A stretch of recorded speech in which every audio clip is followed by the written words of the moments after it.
Paano hindi nyo alam to pero kayong nakarehistro dito sa issue ng DTI na Certificate of Business Name Registration? Baka ginamit ng ang pangalan ko po. Ginamit ang pangalan mo. Klarong-klaro na may tinatago ka. Gusto lang namin paalala sa'yo, yung 87 counts, isang kaso mo pa lang yon. Napakadami pa na susunod. Yung sinabi ng AMLAC na posibleng i-sentensya sa inyo ay mula 609 years hanggang 1,218 years. Lampas-lampas sa lifetime.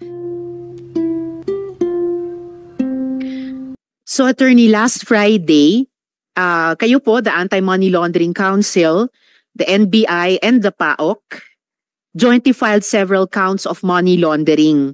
No? Pilipino ko na rin para ganap ding mapakinggan ni Ms. Sheila yung sagot nyo. This is importante itong tanong at yung sagot ng AMLAC sa inyo rin, Ms. Sheila. So nung Biyernes, kayo po sa AMLAC, ang NBI at saka ang PAOK, jointly po kayo naghain ng several counts ng money laundering laban kay Alice Guo, kilala din bilang Guo Huaping, kasama si Sheila Guo at iba pang mga individual. Ano po yung pwedeng parusa kay Sheila Guo sa mga kasong ito? Magandang umaga po, Your Honor. Well, under the Anti-Money Laundering Act, the Commission of Money Laundering carries with it the penalty of imprisonment. Ganong katagal po yun?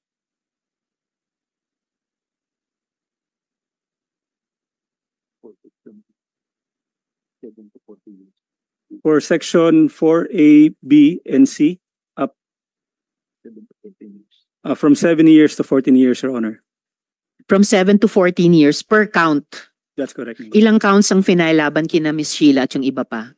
There are 87 counts, Your Honor. 87 counts. So kahit yung lower end na 7 taon, kasi ang kapag na-convict po kayo, Miss Sheila, kasama si Guo Huaping at yung mga 28 pang ibang tao, 7 to 14 years ang parusa ng pagkabilanggo. Per count, may 87 counts po na nakain. So kahit kunin natin yung 7 years minimum times 87, medyo matagal-tagal po iyon. Ano ba yon? 560 years? Tama po ba, Attorney Arpon? More or less, thereabout. So, medyo lampas na po sa isang lifetime, kahit dun sa minimum 7 years, kahit sa isang count lamang. Pag-isipan nyo sanang mabuti iyon, Miss Sheila, yung narinig nyong sagot ng AMLAC sa atin. Salamat, Attorney Arpon. Miss Sheila, follow up ko na ang mga tanong po sa inyo. So, Ms. Sheila, sa kwento nyo, nung unang hearing na humarap kayo sa komite namin, ang pinapalabas nyo, wala kayong alam sa lahat ng nangyayari sa paligid. Nagpapadala ka lang sa utos ng iba. Nagpapadala lang sa utos ni Alice or nagpapadala lang sa utos ni Cassandra. Hindi ako naniniwala na absolutely wala kang alam sa lahat ng iyon. Kahit papaano, alam nyong mali yung pagpresenta nyo bilang Pilipino na pinanganak dito, kahit papaano alam nyo na mali ang ginagawa ni Alice, mali ang pagtakas nyo palabas ng bansa. And hindi po pwede yung hindi ko alam, Your Honor. Bumenta na po yan eh. Wala na po yan talaga. Sabi nyo, dumaan kayo sa dagat, papuntang Sabah. Pero marami actually nagdududa dyan kasi masyado daw magalaw yung dagat ngayong panahon ng habagat. Masyadong malakas yung alon sa dagat mula rito hanggang Sabah kung totoo na dun kayo unang pumunta at may duda ako dyan. At ngayon, naaresto na nga si Alice and sa totoo lang, Miss Sheila, pwedeng-pwede kanyang ilaglag. So isipin nyo rin po yun. Handa ka na bang magsabi ng totoo sa amin, Miss Sheila?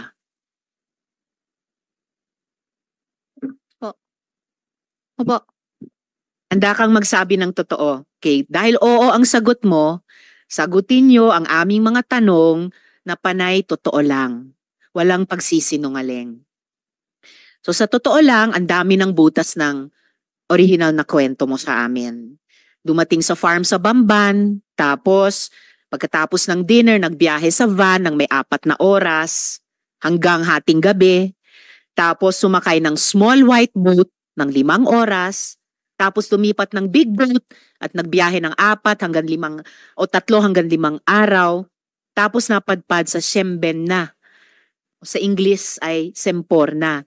Yung Semporna na yan nasa Sabah, Malaysia. Kung talagang sa Semporna kayo pumunta. Ang hirap paniwalaan actually na 3 kayo, ni na Alice, bilyones ang pera ninyo, pinaghahanap ng buong bansang Pilipinas, i-expose nyo ang sarili nyo sa ganyang delikadong biyahe sa dagat. Kaya, bibigyan kita ulit ng pagkakataon, magsabi ng totoo. Kino-confirm mo pa rin ba yung komplikadong rutang iyon na kwento mo sa amin nung unang hearing? Or sasabihin mo, aaminin mo na kwento-kwento lang yan? At sasabihin mo ba sa amin ano yung totoong paraan na lumabas kayo sa bansa? At huwag niyong kalimutan, Miss Sheila, itatanong na rin namin ito kay Alice sa Lunes. Opo. Totoo po. Totoo lahat ng kwento mo sa amin Opo. noon? Sabihin mo na dito sa amin dahil pwede ka talaga mahuli kung nagsisinungaling ka pa rin. Anong sinakyan niyo nung bumaba kayo mula sa van? Ano po?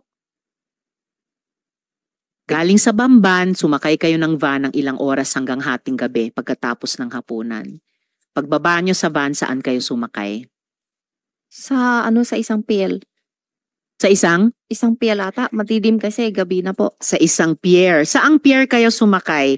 At hindi ako maniniwala na hindi nyo maalala yung basic details nito. Hindi ko talaga alam yung lugar Saang po. pier yan? Sa Jumalig ba yan? Sa Quezon? Sa Hindi ko- Batangas ba? hindi Sa ko Sambales alam tulad kung ng saan po tinatanong ni Sen JB? Sa Palawan? Saan? Ang alam ko kasi pagpuntang dumaan kami sa Manitawag ng toll gate papunta Skyway. Dumaan kayo saan? Sa toll gate na Manitawag. Balintawak? Pagpuntang Skyway. Papuntang paakyat Skyway. Tapos, Diretso na yun. Hindi ko alam kung saan na yun. Yung So, lugar na yan. southbound. Siguro, Mula hindi ko Tarlac, sure. dumaan Hindi kayo ko sa sure. Bulacan. So, pa-south. So, papuntang Batangas, southern Luzon. Hindi ko alam kung saan o saan. Basta alam ko, Akit Skyway. So, pero malamang, kung galing ng Tarlac, dumaan ng Bulacan, pababa. Hindi naman magto-trouble bumaba ng Bulacan, U-turn, pa-norte na naman. So, Ay, pa-south hindi ko- kayo. Hindi ko alam. Di, alam na namin yon. Yung buong fishing, yung malaking fishing boat, sabi mo 4 na araw ang biyahe nyo doon. Na mahirap paniwalaan sa panahong maalon ngayon. Oo. Tapos yung baba nyo, sabi mo, sa Chinese ay Siembenna. Do you still swear that under oath, Miss Sheila? Ano po? Nanunumpa ka pa rin ba na pagkatapos ng ilang araw ng biyahe sa dagat na sinasabi mo, sa Siembenna kayo bumaba? Pagdating, bago sa Siembenna, may isunto sa amin yung isang small na maliit ng ng pool. Mhm. Bago lating sa Siembenna. Okay, so pero na ini-insist nyo pa rin sa Siembenna kayo bumaba eventually. Sabi West, tanong kasi pagdating doon, tanong ko kay Wesley kung saan tayo. Mm. Sabi niya Siembenna. Okay. Maaari mo bang i-describe sa amin yung itsura ng Siembenna na yan? Hindi ko masyado kasi beach yata yun. Beach, palang beach na may buhangin. Siyempre naman, beach, so may buhangin. Oo. Ano pa? Yun lang po kasi umaga na ata kami nating doon. Umaga. Wala So may naman. araw na. Ano pang Ah, nakita mong detalye ng wala- beach sa Siembenna? May tao pero hindi ka May kaunting Palang turista ata yung tao na yun. Naalala mo ba kung natatakan yung passport mo? Kwento mo nga kung natatakan yung passport mo doon sa Siembenna. Natatakan ba nung pagdating nyo kaagad doon? Hindi po. Hindi natatakan or natatakan pero hindi kaagad? Hindi siya paano ba? Hindi siya natatakan. Hindi siya natatakot. Okay. Diretso kami sa Malaysia na ba yun, Siembenna? Yung? Hindi ko pa alam eh. Ay, nako. Kasi Malaysia pagdating, talaga yon. Pero eto, Miss Sheila, So sinabi mo, hindi natatakan yung passport mo. Hindi mo naalala yung pinakita ko nung nakaraang hearing. Ito yung passport mo. May tatak o tatak kuno. Hindi Diyan ko sa alam Sabah. Hindi ko alam po kasi saan galing kasi ang alam ko yung babae ang bahala dyan. Yung babaeng bahala dyan. Pero ito, pinapakita ko sa inyo. Opo. Pinakita na namin ito nung nakaraang hearing. May tatak yung passport mo, entered Sabah. Alam ko. So may tatak. Opo. Ang problema, hindi nagmamatch ang stamp sa totoong dapat na stamp kung Sabah talaga ang baba ninyo. According to these stamps, July 18 or basa ng iba July 19 kayo pumasok sa Malaysia, pero via Kuala Lumpur. Kasi yung ganyang klaseng stamp daw ay itatatak lang sa passport kung galing ng KL. Ha? At July 19 ka lang pumasok sa Sabah. Ayon sa stamp na yan. Mm. Sa makatuwid, nauna ka dapat sa Kuala Lumpur kaysa sa Sabah. Pero ang kwento mo noon hanggang ngayon, mula Pilipinas, galing sa Sabah. Dumaan muna ba kayo sa Kuala Lumpur bago sa Sabah? Kuala Lumpur po. Miss Sheila naman, Malaysia din. Oh, Malaysia. Kasi pagdating kami sa Sempen na, Mm. may ano pa, biyahe pa kami. Mm. Biyahe kami, tapos dalating sa isang lugar, Mm. Malaysia na yan. Nakainan alaw kasi kami doon. Mhm. Bago tayo dun sa mga pinuntahan nyo pagkatapos ng Sabah, kung talagang pumunta kayo sa Sabah, kasi pati dyan sa stamp na yan may duda eh. Oh. Sheila, sasabihin ko sa inyo yung napag-alaman namin galing sa mga kaibigan naming napagtanungan sa Sabah mismo kung saan kuno stinamp itong stamp sa passport nyo. Sila ay galing sa Democratic Action Party, sister party ng Akbayan Party sa Malaysia, at wala silang dahilan magsinungaling tulad ng duda namin sa sinasabi mo. Ayon sa kanila, wala kayong legal entry sa Sabah. Pati yung stamp sa passport na nag-i-indicate na dumating kayo sa Sabah, fake daw yung stamp na yan. Kinumpara nila sa totoong stamp na dapat tinatatak sa Sabah. Pero ang nakukumpirma nila, ito credible information na ng aming komite, subcommittee, tumating kayo sa Kuala Lumpur noong July 18. Kaya ang gusto kong malaman, paano kayo nakapasok, Sheila, sa Siemben na, kung totoo ito, at paano naman kayo dumating sa Kuala Lumpur? Yung tatag lang yung passport na hindi ko alam. Basta, pagdating kami sa Sempen na, may biyahe kami sa isang lugar. Bago Ilang yun. days kaming... Bago yon, Miss Sheila. Bago yung pagkatapos ng Siemben Hindi, na. wala. Bago ng Siemben na, kung ayaw mo talagang sabihin na dumaan kayo sa Kuala Lumpur, Wala po. dumaan ba kayo sa Bali, Indonesia, bago itong Siemben na? Bago Yun na itong hindi ko po Sabah? alam. Basta yun na ang yung biyahe ko. Hindi mo rin alam kung dumaan kayo ng Bali, Indonesia. Wala. Hindi kami Wala. nagdating. Ganito. Kasi panay kwentong barko ang pinag-uusapan natin. Sumakay ba kayo ng eroplano? Hindi po. Ever? Sa buong biyahe ninyo? Hindi po. Mula Pilipinas hanggang Malaysia, hanggang Wala Singapore, po. hanggang Singapore Indonesia. Singapore ang mayroong eroplano. Malaysia to Singapore. Malaysia to Singapore.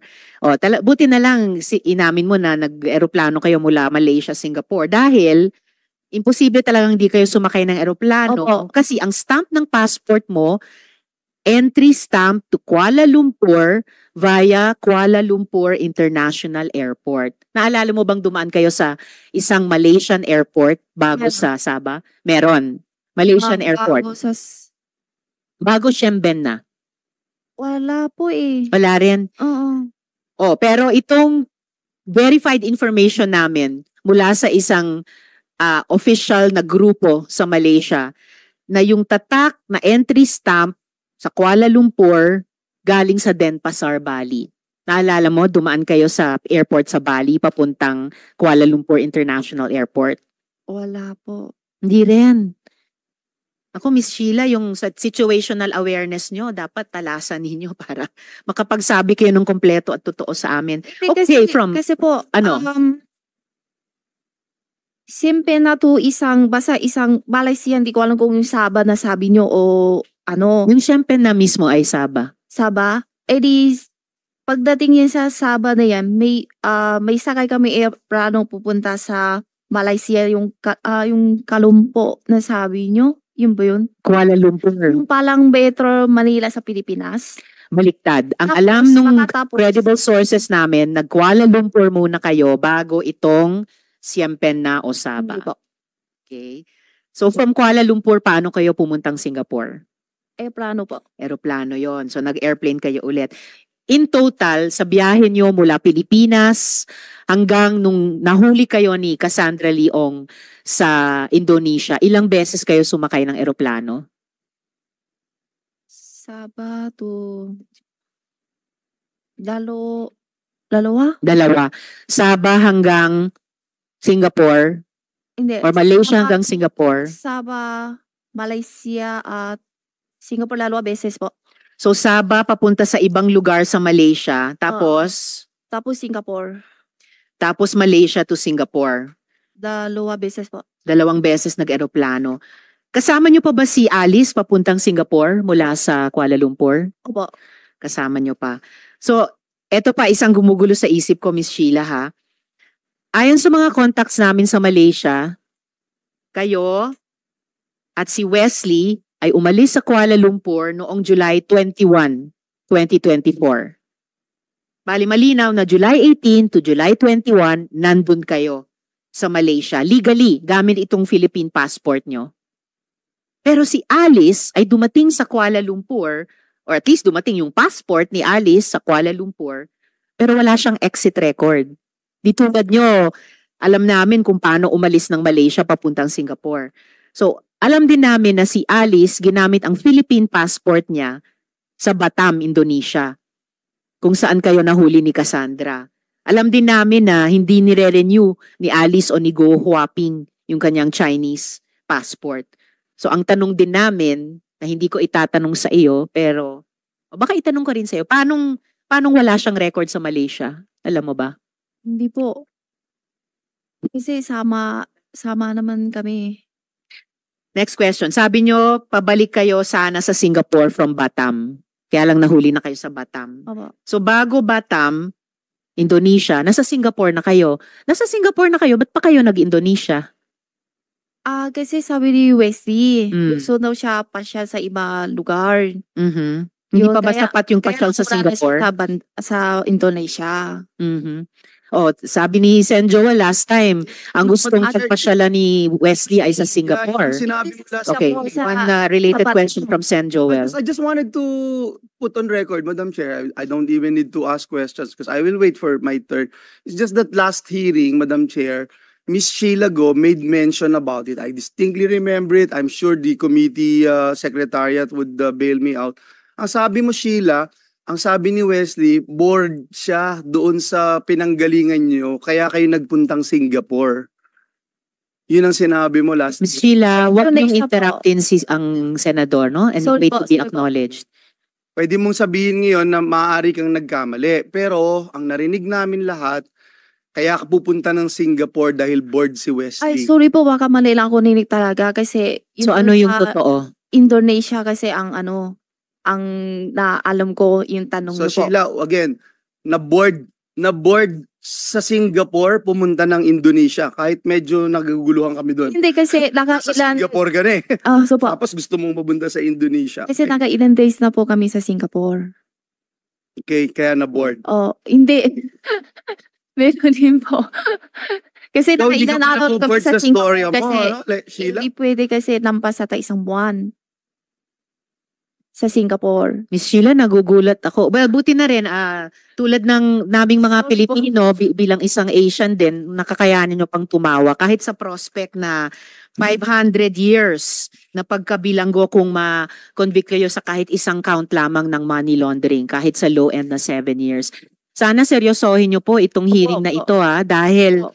hindi lang ang Senado, hindi lang ang House, Opo. nag-e-effort mag-imbestiga, Opo. pati yung mga executive at constitutional body, sobrang interesado sa mga kaso ninyo. At dapat Opo. sa maikling panahon na lamang ng aming investigasyon at yung maikling panahon na lamang posible ng executive at ng constitutional bodies ng Pilipinas, pag-isipan yung mabuti, humingi kayo ng payo sa abogado nyo, pag-isipan yung mabuti, mag-cooperate seriously sa investigasyong ito.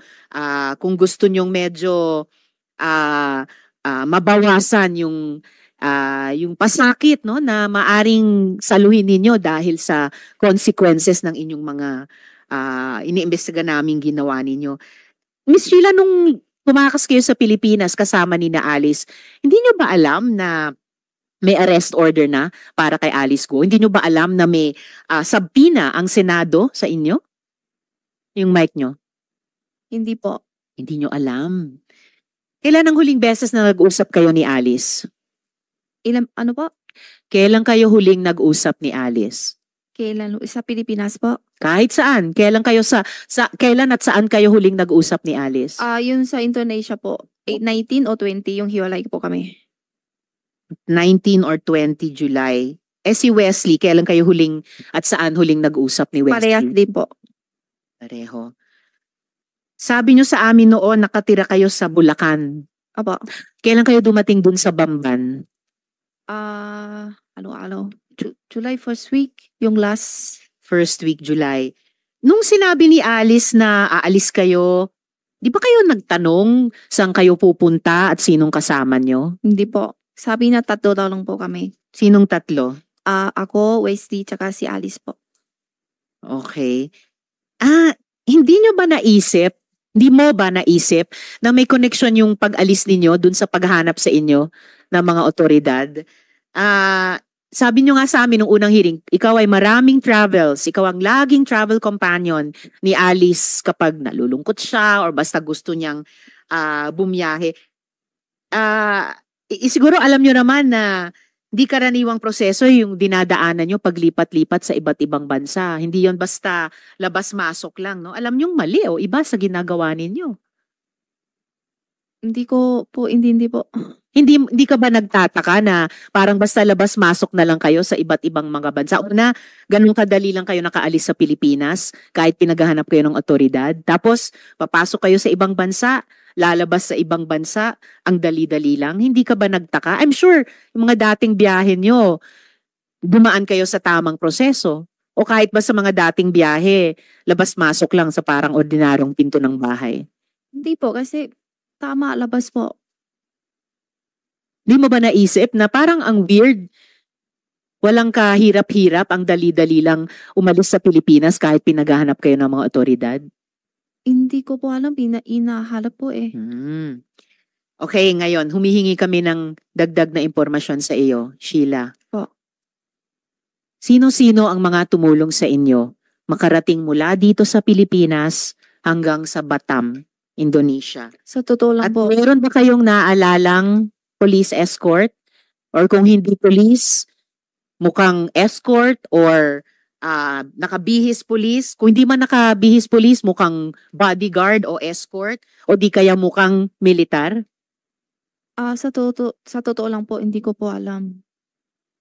Wala ba kayong napansing kasama ninyo mula dito sa Pilipinas hanggang Indonesia kung saan kayo nahuli ni Cassandra? Na may ibang kasuotan na mukhang uniforme or mukhang security, mukhang bodyguard na nag-escort Wala sa po. inyo? Wala po. Nakarating ka na ba sa Sual, Pangasinan? Hindi pa po. Di pa. Pero sabi mo nung nakarang hearing, alam mo na hindi Pangasinan yung isang pinuntahan nyo. So, alam mo yung Pangasinan. Alam po. Saan ka na nakarating sa Pangasinan? Hindi ko alam kung sa Lagupan nata o Dagupan. parang Lagupan ng ano niya. May iba pa bang bayan ng Pangasinan kayo napuntahan na? Lagupan lang po ata. Ilang bayan sa Pangasinan ang napuntahan nyo na? Yun lang ang punta. Tsaka yung farm namin doon, hindi ko alam anong lugar. Po. Saan yung farm nyo sa Pangasinan? Hindi ko alam anong lugar. Basta alam ko lang Pangasinan. Sa Sual ba yung farm nyo sa Pangasinan? Parang hindi po ito pangalan. Hindi. Baka malaman natin in the next, may 2 slides akong ipapakita. Sheila, anong alam nyo sa Alicel Aqua Farm? Wala po. Okay. May ipapakita ako. DTI record ng Alicel Aqua Farm. Ikaw ang nakaregister dito na owner. Sheila, paalala, under oath pa rin kayo. Sa iyo ba itong Alicel Aqua Farm? Hindi ko po alam. Miss Sheila, ito po ay dokumento ng Department of Trade and Industry certifying na ang Alicel Aqua Farm sa Barangay Baciden sa Suwal, Pangasinan ay nakaregister. Nakaregister sa inyo, issued sa inyo ang certificate. Sheila Leal Guo. Nakikita ko yung paan nyo, medyo ninenervyos kayo. Magre-relax po kayo kung magsabi kayo ng totoo sa amin. May alam ba kayo dito sa Alicel Aqua Hindi ko po Farm? talaga alam po. Paano hindi nyo alam to pero kayong nakarehistro dito sa in-issue ng DTI na Certificate of Business Name Registration? Baka ginamit ng yung ang pangalan ko po. Ginamit ang pangalan mo. Naku po, posible bang lumalabas talaga dito sa dokumentong ito? Pamilyar kayo sa Pangasinan kasi may business kayo dito ayon sa DTI mismo. O kaya ginamit yung pangalan ko na pang business lang po. Na hindi ko alam. So, alam nyo itong business na ito? Itong Alicel Aqua Farm? Hindi ko po alam. Pero alam nyo na ginamit yung pangalan nyo sa business na ito? Siguro. Siguro. Siguro or alam nyo na ginamit ang pangalan nyo sa Siguro. business na ito? Siguro kasi hindi ko... Siguro. Ay, nako. Kilala nyo ba si Mayor Dong Kalugay? Si Mayor Dong kilala po. Kilala nyo. Paano nyo siya nakilala? Kinain kami sa isang restaurant. Nagkita kayo sa isang First, oo. restaurant. Kailan yon? Hindi ko matandaan kasi ilang taon na po eh. Ilang taon na? Ilang taon na mula nung nagkita kayo sa restaurant? Before pandemic ata. Before pandemic. So bandang 2019. Siguro. Mga 5 years ago. Siguro po. Anong okasyon bakit kayo nagkita sa restaurant nung bandang 2019? Sumama lang ako kay Alice po. Sumama kay Alice. So, si Alice ang may kilala kay Mayor Kalugay. Opo. Then, pinakilala kayo ni Alice kay Mayor Kalugay. Opo. Okay. Anong okasyon nun? Ano po? Anong okasyon kung bakit kayo sinama ni Alice sa restaurant at pinakilala kay Mayor Kalugay? Ako po. Sumusunod lang ako. Parang malalim talaga yung links nyo sa sumasama. Suwal. Sumasama lang ako sa kanya. Sumasama. May isa pa akong ipapakitang dokumento. May ganitong ID kayo. Pwede nyo bang ipaliwanag to? Hindi lang DTI Certificate of Business Name na nakarehistro sa inyo.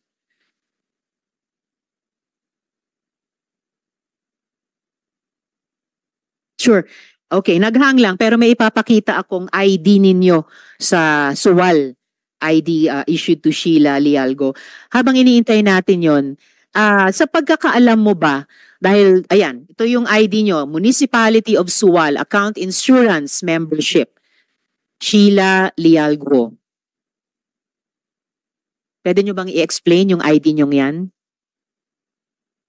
Sorry po kasi hindi ko po alam. Hindi nyo alam. Hindi May ko ID po po in-issue sa inyo, sa pangalan nyo at photo ninyo ang nakalagay. Opo. Ano? Pangalan ko. Aha. Picture ko pero hindi ko po alam na may ganyan po ako ID. Oh, wow. Okay, hindi nyo alam na may ID kayo. Siguro kahit elementary school student, hindi lang dito sa Pilipinas, sa ibang bansa, alam kapag may ID, hindi talaga kapanipaniwala na hindi nyo alam yan. Sa pagkaalam nyo, Miss Sheila, dahil sinama kayo ni Alice sa restaurant noong bandang 2019, ipinakilala kayo ni Mayor Dong Kalugay, may relasyon ba sina Mayor Kalugay at si Alice? Hindi ko pa alam. Alam ko kaibigan po. Kaibigan. Magkasosyo din ba sila sa business? Hindi ko sure. Hindi nyo sure? Sige, hindi kayo sure. So ano sa palagay mo? Kung magkasosyo ba sila sa business? Ang alam ko, kaibigan po sila. Pero Kaibig- kung may business, sosyo, hindi ko alam po. Hindi nyo alam. Pero sabi nyo, hindi nyo sigurado. So anong sigurado nyo? Kaibigan po sila. Kaibigan. Saang restaurant kayo kumain kasama si Mayor Kalugay? Sa Pangasinan. Oo sa Pangasinan, sa Suwal. Anong pangalan ng restaurant? Hindi ko alam kung ano saan lugar. Basta isang Filipino food na restaurant. Filipino food restaurant. Opo. Sa Suwal ba? Hindi ko Or sa sure kung Dagupan ba na alam mo? o palang banda doon. Kasi Bandang basta Dagupan. ang alam ko, Dagupan nata ang narinig ko, pero hindi ko sure kung yun ba yun. Dagupan, pero hindi mo pa rin sure. Miss Sheila, binibigyan kita ng isa pang pagkakataon at this point in time, ha? Ano pa ba yung totoong hindi nyo nasabi sa amin? Alalahanin nyo, you are under oath dito sa aming subcommittee at nandito rin ang AMLAC at ang iba pang government agencies na naghain na ng kaso laban sa inyo para sa money laundering for starters. Baka may iba dyan, nakakasuhan pa kayo ng iba. Ano pa yung pwede nyong sabihing totoo sa amin at sa kanila bilang tulong nyo sa investigasyong ito? Wala po, kasi wala ko alam. Okay. Well, hindi po ako naniniwalang wala na kayong alam bukod sa sinabi nyo na sa akin. And I really regret na hindi kayo mas makatotohanan at mas helpful sa committee ito. Yung subcommittee namin, tulad ng Committee on Women, kayang-kaya naming mag-appreciate kapag nagsasabi ng totoong isang witness. Maalala ng mga colleagues ko, halimbawa, yung isang witness dun sa Committee on Women, yung dating accountant ni Alice Go, siya, pinaniwalaan namin siya. At nirelease namin siya sa detention dito sa Senado. Dahil sa hearing, yung pagkakatong ibinigay namin sa kanya na magsabi ng totoo, sinamantala niya yung pagkakatong iyon. And I bet appreciated din yun ng mga executive agencies na nakarinig sa kanya, si Miss Nancy Gamo. Unfortunately, Miss Sheila, hindi kayo katulad niya na makatotohanan. And well, yung kapalaran nyo ay nasa kamay nyo naman. Nasa kamay nyo lamang, wala sa kamay namin. So I advise you, isipin nyo hanggat matapos itong hearing ngayong araw, magkonsulta kayo sa abogado ninyo kung gusto nyong maging mas makatotohanan sa amin at mas helpful sa hearing na to at sa investigasyon ng executive. Okay, Ms. Sheila? Pag-isipan nyo mabuti yan. Mga tanong naman po. Madam Chair, Yes, and Joel, follow up one lang related dun question. Isa lang po, Madam Chair. Una, Madam Chair, gusto kong sabihin that I totally agree with you na yung aking human discernment na makita kung ang isang tao ay nagsisinungaling o hindi, kung ang isang tao ay may tinatagong impormasyon, klarong-klaro, Sheila, klarong-klaro na may tinatago ka. Gusto lang namin paalala sa'yo, yung 87 counts, isang kaso mo pa lang yon. Napakadami pa na susunod. Gusto ka naming tulungan kung magsasabi ka ng totoo. Gusto ka naming tulungan. Sana nakikita mo ko ngayon, as I look at you eye to eye, gusto ka naming tulungan kung magsasabi ka ng totoo. Hindi ka sa amin nagsasabi ng totoo. Bakit? Babanggitin ko sa iyo isa-isa, ha? Mula noong nakaraang hearing, sinasabi mo wala ka laging alam. Di ko alam yan, di ko alam yan, di ko alam yan. Hindi ka nagtatanong, hindi mo alam saan ka pupunta, etc. Pero, pagdating mo doon sa Sabah, nagtanong ka na kay Wesley, nasaan na tayo? Okay? Nagtanong ka. Pero, Sheila, kami ba mapapaniwala mo? Mapapaniwala mo kami na 5 oras bumiyahe ka sa van, hindi ka nagtatanong? Sumakay ka sa small boat ng ilang oras ulit, 5 oras, hindi ka nagtatanong. Dun sa big boat na ilang araw kang nandun, hindi ka pa rin nagtatanong. Sumakay ka ulit ng small boat, hindi ka pa rin nagtatanong. Tapos sasabihin mo sa amin, pagdating mo dun sa Sabah, after so many days of traveling, dun ka palang magtatanong. Gusto mo maniwala kami sa'yo? Pangalawa, binanggit mo kanina doon sa Pangasinan, farm namin. Exact words mo, farm namin, Madam Chair. Yun ang sinabi mo, farm namin. Pero wala kang masabi kung anong farm. Yung pinakita sa iyo ni Madam Chair, sasabihin mo, wala ka lang alam. Bakit? Kasi yun ang most convenient na pwede mong sabihin, wala akong alam. Pero Sheila, 2019, Madam Chair, natatandaan niya yung Filipino food na kinain nila bago magkaroon ng pandemya. Natatandaan niya lahat. Eh Sheila, may amnesia ka ba? Madam Chair, Hindi ako naniniwala, Sheila, hindi mo kami po pwedeng bulahin na sasabihin mo wala ka talagang alam lahat. At lagi mo sasabihin si Alice ang nagdidesisyon sa'yo. Uulitin ko yung sinabi ni Madam Chair na kung pinapayagan mong gamitin ang iyong pangalan, kung sasabihin mo hindi mo alam pero involved ka sa mga criminal activities, madidiing kang husto. Ngayon, nasasabi mo, kilala mo si Mayor Kalugay. Pero noong last time na sinabi mo